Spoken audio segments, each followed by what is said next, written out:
আমি নিজের অভিজ্ঞতা থেকে বলছি, যে কোনো জিনিসে মাকে ডেকে আমি পাই। যার গান শোনার ইচ্ছা সে যেন আমার দিকে মুখ করে বসে। সাধক রামপ্রসাদ সেনের এই কথা শুনে মা আনন্দময়ী উত্তরমুখী থেকে হয়ে যান পশ্চিমমুখী। যা সাধকের চোখে ধরা পড়ে তা সাধারণের চোখে দুর্লভ। সব রহস্যেরই কি ব্যাখ্যা হয়? হয় না বোধ হয়। তাই পৃথিবীতে এমন কিছু ঘটনা ঘটে গিয়েছে বিজ্ঞান যার কোনো ব্যাখ্যা আজ পর্যন্ত দিতে পারেনি। তেমনি অতীতে অনেক রহস্যকর ঘটনা ঘটে যাওয়া পশ্চিম বাংলার বুকে এক মন্দির, যেখানে সাধক রামপ্রসাদের স্মৃতি বিজড়িত একটি বেলগাছ রয়েছে, যে বেলগাছে রয়েছে 7 পাতা বিশিষ্ট ডাল। অতীতে এখানে এমন সমস্ত অলৌকিক ঘটনা ঘটেছে যা শুনলে গায়ে কাঁটা দেবে আপনারও। কালী নামে দাউড়ে বেড়া, ফসলে তজ রূপ হবে না। এখানে মা পশ্চিম দিকে মুখ করে অবস্থিত। সাধক রামপ্রসাদের গানে তুষ্ট হয়ে কোথায় জানেন? বারাসাতের নপাড়ার পুরনো কালীবাড়িতে। এখানে রয়েছে অজস্র ইতিহাস। মা এখানে খুবই জাগ্রত, ভক্তদের সমস্ত মনস্কামনা পূর্ণ করেন মা। কথিত আছে মহারাজা কৃষ্ণচন্দ্র রায় স্বপ্নাদেশ পেয়েছিলেন তৎকালীন অবিভক্ত বাংলায় একাধিক মন্দির প্রতিষ্ঠা করার। তার মধ্যে অন্যতম একটি মন্দির হল বারাসাতের নপাড়ার এই পুরনো কালীবাড়ি। মন্দির প্রতিষ্ঠা হয়েছিল 1735 সালে এবং সংস্কার করা হয় 2002 সালে।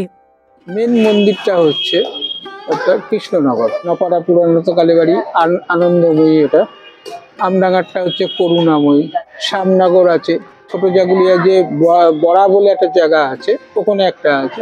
ময়মনসিংহতে লাস্ট করেছিল। মন্দিরে রয়েছে প্রাচীন একটি বেলগাছ। বেলগাছটিকে কেন্দ্র করে জড়িয়ে রয়েছে বেশ কিছু পুরনো ইতিহাস। সাধক রামপ্রসাদ সেন তন্ময় হয়ে শ্যামা সঙ্গীত গাইছিলেন। তখন মা আনন্দময়ী বালিকা বেশে রামপ্রসাদের সামনে এসে গান শোনানোর কথা বলেন। তখন রামপ্রসাদ সেই বালিকাকে বলেন, যার গান শোনার ইচ্ছা সে যেন আমার দিকে মুখ করে বসে। তারপর থেকে উত্তরমুখী দেবী পশ্চিমমুখী হয়ে যান। পরদিন পুরোহিত মন্দিরের দরজা খুলে দেখেন মায়ের পশ্চিমমুখী অবস্থান। এই বেলগাছে 3টি পাতার বদলে 7 পাতা বিশিষ্ট ডাল রয়েছে, যা দেখে ভক্তকুল রীতিমতো স্তম্ভিত। বর্তমানে এই বেলগাছের বেলপাতা দিয়েই নিত্য পুজো হয় মা আনন্দময়ীর। শুধু সাধক রামপ্রসাদ নয়, লেখক গৌতম বিশ্বাসের সঙ্গেও এক অলৌকিক ঘটনা ঘটেছিল এই মন্দিরে। মা নাকি বালিকা রূপে দেখা দিয়েছিলেন লেখককে। কথিত রয়েছে বহু যুগ আগে মা নাকি মন্দির চত্বরে লাল পাড় সাদা শাড়ি পরে ঘুরে বেড়াতেন। যদিও বর্তমানে এগুলোকে গল্প কথা হিসাবেই অনেকে ধরেন, তবে ভক্তগণের কথায় মা এখানে খুবই জাগ্রত। ভক্তদের সমস্ত মনস্কামনা পূর্ণ করেন মা। মা খুবই জাগ্রত।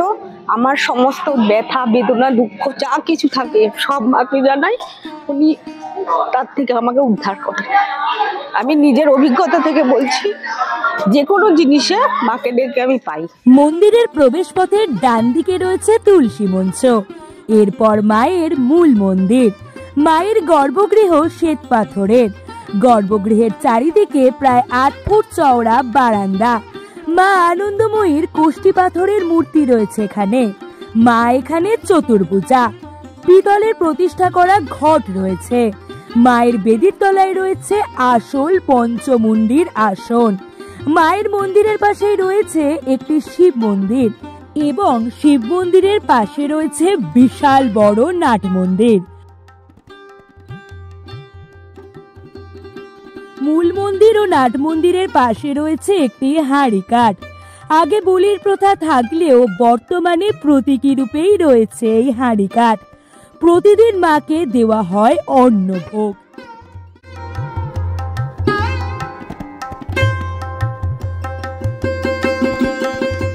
এখানে প্রতিদিনই পুজো হয়, সকাল দুপুর সন্ধ্যা। সকালে 8:30 থেকে 9টা, দুপুর 12টা থেকে 1টা অন্নভোগ দেওয়া হয়। দুপুরবেলায় ভোগ দেওয়ার পরে মন্দির বন্ধ থাকে, 4:30টার সময় খোলা হয়, আবার সন্ধ্যেবেলা সন্ধ্যা আরতির পরে 8:30 থেকে 9টার মধ্যে বন্ধ করে দেওয়া হয়।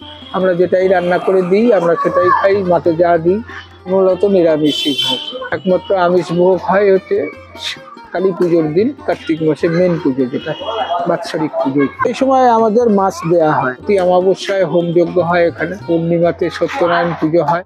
তাহলে আর কি, শান্ত শিষ্ট নিরিবিলি মনোরম পরিবেশে মা আনন্দময়ীর দর্শনে একদিন বেরিয়ে পড়ুন আপনিও।